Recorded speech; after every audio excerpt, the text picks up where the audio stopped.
बहुत समय पहले प्राचीन भारत में जब ऋषि छंद और कविताओं के माध्यम से ज्ञान सिखाते थे, तभी एक अद्भुत विद्वान हुए पिंगल, जिन्हें हम आज बाइनरी नंबर सिस्टम के प्रथम आविष्कारक के रूप में जानते हैं। उन्होंने छंदों के भीतर छिपे गणित को खोजकर दुनिया को एक नया वैज्ञानिक दृष्टिकोण दिया।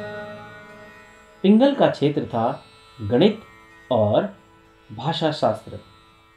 उन्होंने लिखा महान ग्रंथ छंद शास्त्र, जिसमें उन्होंने छंदों की लय को समझने के लिए छोटी और लंबी मात्राओं का विश्लेषण किया।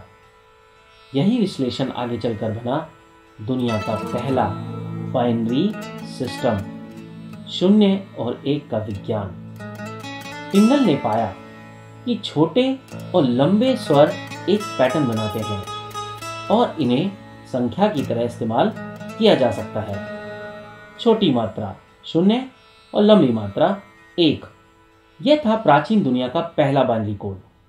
उन्होंने छंदों के संयोजन गिने, गणनाएं विकसित की और रिकर्शन व एल्गोरिथम जैसा सोचने का तरीका प्रस्तुत किया, जो आज के कंप्यूटर विज्ञान की नींव है।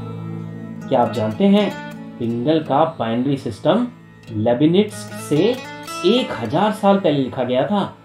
उन्होंने जीरो लाइक प्लेस होल्डर का भी प्रयोग किया था। उनके कार्य में स्पष्ट रूप से शुरुआती रिकर्शन और एल्गोरिथम थिंकिंग दिखाई देती है। उनका बाइनरी लॉजिक सीधे आधुनिक कंप्यूटर साइंस से जुड़ता है। उनके विचारों ने हॉलयुड और भास्कराचार्य जैसे महान गणितज्ञों को भी प्रभावित किया। अब सीखते हैं आज की कहानी के कुछ नए शब्द। बाइनरी, 2 अंकों 0 और 1 पर आधारित संख्या पद्धति। छंद, कविता की लय और मात्राओं का नियम। रिकर्शन, किसी समस्या को छोटे छोटे भागों में बांटकर हल करने की प्रक्रिया।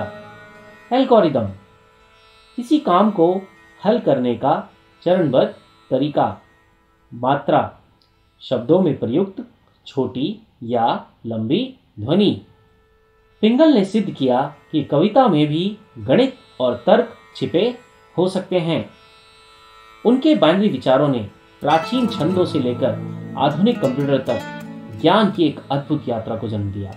तो बच्चों, अगर आपको भी ऐसे ही शानदार वैज्ञानिक और की कहानियां पसंद आती हैं, तो कोफोर्स किड्स को लाइक, सब्सक्राइब और शेयर करना